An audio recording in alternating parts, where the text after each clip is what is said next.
Bismillah, Assalamualaikum warahmatullahi wabarakatuh. Alhamdulillahirrahmanirrahim. Hamdan katsiran thayyiban mubarakan fi kama yuhibbunallahu wa yarda, amma ba'du. Alhamdulillah atas segala nikmat yang telah Allah Ta'ala berikan kepada kita semua, sehingga Alhamdulillah program studi pendidikan guru sekolah dasar semester 2 Universitas Terbuka Pekanbaru, hari ini kita sudah memasuki sesi kelima dan insyaallah besok akan memasuki sesi 6. Sebelumnya perkenalkan diri, saya Iqbal Ramadan, NIM saya 8565470027. Saya dari Universitas Terbuka Pekanbaru Riau. Tugas video ini saya buat sebagai lanjutan program studi yang diberikan oleh Ibu Tutor, yaitu Ibu Anissa Ratna Nugraini. Dan untuk pembahasan sesi tutorial kedua ini ada 4 soal yang berkaitan dengan lanjutan dari materi pekan lalu. Kalau materi pekan lalu kita membahas 3 komponen, yaitu ontologi, epistemologi, dan aksiologi. Hari ini pembahasannya itu lebih lanjutannya atau kembangnya. Seperti nomor 1, bagaimana filsafat ilmu mengawasi dan memperkuat eksistensi, keilmiahan, serta nilai-nilai dalam ilmu pendidikan. Saya merangkum dari beberapa website, Google, dan juga dari AI yang mengarah pada satu hal, yaitu filsafat ilmu itu fungsi utamanya adalah sebagai fondasi. Fondasi untuk apa?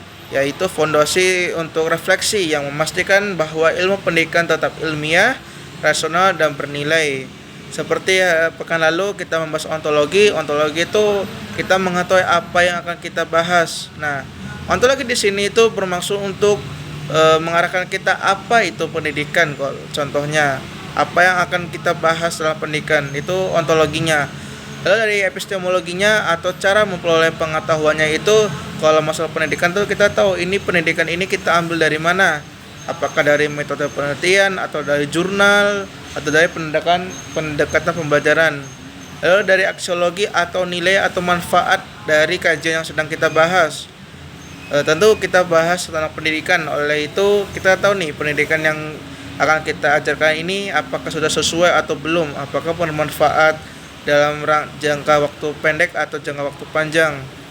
Itu nomor 1. Jadi nomor 1 jawaban bisa digarisbawahi, peran filsafat ilmu dalam mengawasi dan memperkuat pendidikan ilmu adalah sebagai fondasi awal refleksi yang memastikan bahwa ilmu pendidikan tersebut tetap ilmiah, rasional, dan bernilai.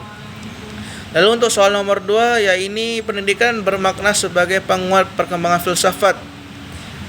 Yang di sini ada beberapa poin yang bisa saya jabarkan. Yang pertama adalah pendidikan yang bermakna. Maksudnya di sini ada menghasilkan baik pengalaman nyata yang kemudian direfleksikan secara fisiologis. Yang kedua di sini saya simpulkan adalah praktik pendidikan yang kaya nilai akan melahirkan pertanyaan filosofis baru, seperti contohnya kalau di sini, apa tujuan dari pendidikan di era digital sekarang ini? Lalu apakah kecerdasan buatan atau AI dapat mengubah hakikat pembelajaran yang selama ini masih mengandalkan kemampuan otak sendiri? Lalu soal nomor 3 di sini agak menarik nih, yaitu membahas tentang filsafat ilmu sebagai pisau analis dalam pendidikan. Di sini saya akan menjelaskan agak panjang sedikit. Kita mengaitkan dengan kata pisau. Pisau di sini fungsinya jelas untuk membedah. Lalu filsafat ilmu itu sebagai pisau analis, maksudnya filsafat ilmu adalah cara kita untuk membedah persoalan pendidikan secara mendalam dan menyeluruh dan juga merata. Kalau di dalam ontologinya kita tuh mengidentifikasi hakikat masalahnya. Lalu epistemologi itu kita menguji atau memakai cara untuk menyelesaikan masalah yang terjadi. Lalu aksiologi kita dapat menilai apakah filsafat ilmu sebagai analis dalam pendidikan ini sudah terlaksana dan manfaatnya sebagaimana, apakah berdampak besar ataupun berdampak kecil. Lalu yang nomor 4 ini contoh konkret penerapan filsafat ilmu dalam praktik pendidikan. Di sini saya membagi dalam 2 hal. Yang pertama adalah dalam masalah kurikulum dan juga masalah pembelajaran. Di sini saya mengaitkan dengan pembelajaran di SD. Kalau untuk masalah kurikulum, contoh konkret penerapan filsafat ilmunya seperti membuat kurikulum berbasis kompetensi akhir, lalu juga kalau di zaman kurikulum sekarang ini ada nama kurikulum merdeka. Kurikulum merdeka itu isinya adalah sebagai kebebasan belajar, mengembangkan potensi individu. Lalu kalau dalam proses pembelajaran, di sini saya membuat ada 2 poin di sini. Yang pertama adalah metode student centered learning atau belajar berdasarkan ontologi atau atau dasar bahwa siswa adalah pusat pembelajaran. Maksud dari siswa adalah pusat pembelajaran adalah siswa itu sebagai objek utama dari ilmu yang akan yang kita ajarkan atau ilmu yang sedang kita bahas. Lalu yang kedua itu seperti menggunakan metode ilmiah dalam pembelajaran.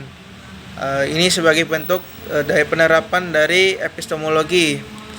Lalu yang kesimpulan bisa saya ambil dari 4 soal di atas adalah yang pertama, filsafat ilmu dan pendidikan memiliki hubungan yang tidak dapat dipisahkan, baik satu dengan yang lainnya.